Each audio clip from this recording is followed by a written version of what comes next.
Amis des vieux capots, bonjour. Aujourd'hui, nous allons parler d'une petite voiture qui fut pour beaucoup de monde, et moi y compris, notre première voiture. Je veux bien sûr parler de la 4L, la Rachel comme disait mon fils lorsqu'il était bébé. En ce qui me concerne, j'ai eu la Clan. Elle était rouge, celle avec une sellerie à motif écossais. Elle avait un moteur Cléon-Fonte de 1108 cm3 et elle consommait 5,4 litres au 100. Elle avait aussi des protections latérales grises et un pare-choc et crosse avant assorti.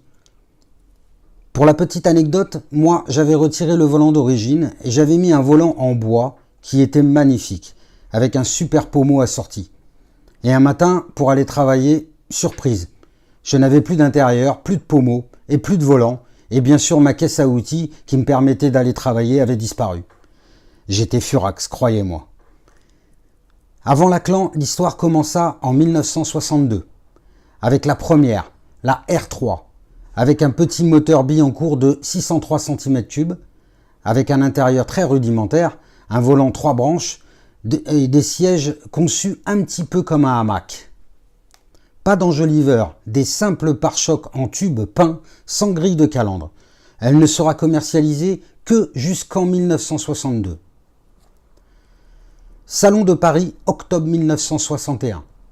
Voici la R4, la Renault 4, avec son aspect de petite camionnette, cause de son volume distinct, son haillon qui interdisait toute présence de mécanique à l'arrière. Elle rompait totalement avec les précédentes productions de Renault, la 4 chevaux et la Dauphine, les deux célèbres pour leur propulsion à moteur à l'arrière, et elle sera produite de 1961 à 1992 dans 28 pays.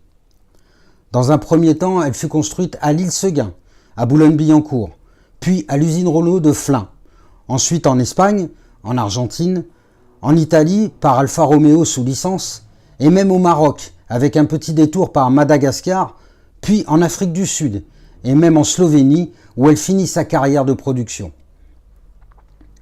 Tout le monde se souvient, bien sûr, qu'elle a eu une belle carrière dans les PME. La gendarmerie, PTT, France Télécom, EDF avec sa version F4 fourgonnette.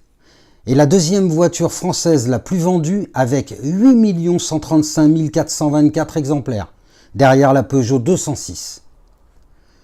Le 8 février 1962, Renault étend l'accord de production de la Renault 4 au profit d'Alfa Romeo jusqu'en février 1972.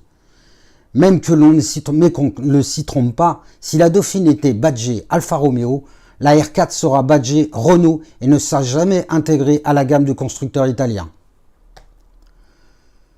Plusieurs modèles furent sortis.